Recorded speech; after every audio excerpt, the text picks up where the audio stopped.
After the break, changing your life, even if you failed in the past. A little inspiration when Show Me St. Louis continues.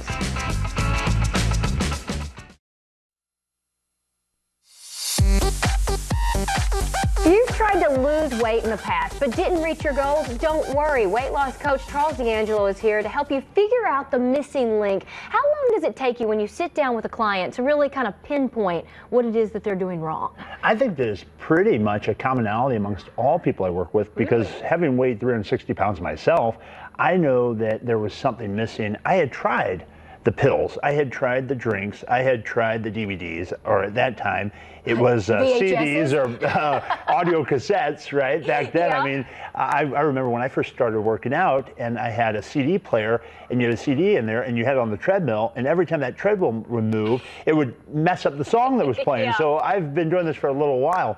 But I think the one thing that people do that are successful is they fail their way to success. Fail their way to success. But so many people are afraid to get started because they let that fear of failure inhibit anything that they want to go after. And the only way you can really secure failure is by not trying, is by not taking actions, not putting yourself out there. And I was a king of that. I mean, I had all the excuses. I said, well, you know, all the people in my family are overweight.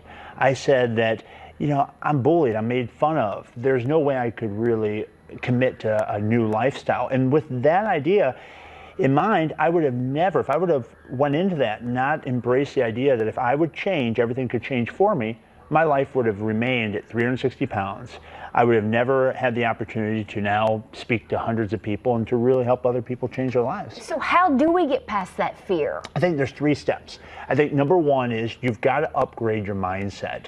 Listen, a diet's not going to solve this issue, nor is a new exercise program. Both of those, of course, are vital pieces of this whole equation, but without a different philosophy and attitude about food, about exercise, and most importantly, about yourself, you don't change. So focus more on knowing and not on feeling. Listen to that internal dialogue that you have that says, I don't feel like it. Listen, this morning, I didn't feel like working out. Right. I did not feel like going and throwing heavy weights around and doing an hour of cardio.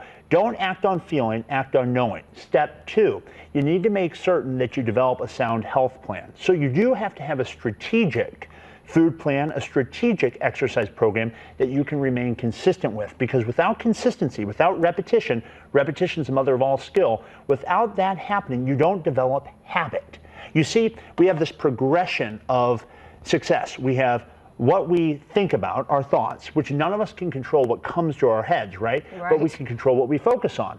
Those thoughts that we focus on are going to contribute to our feelings. Our feelings then are going to make us decide to do or not do what we're going to do. In other words, they control the habits that we form, and ultimately your habits form your identity.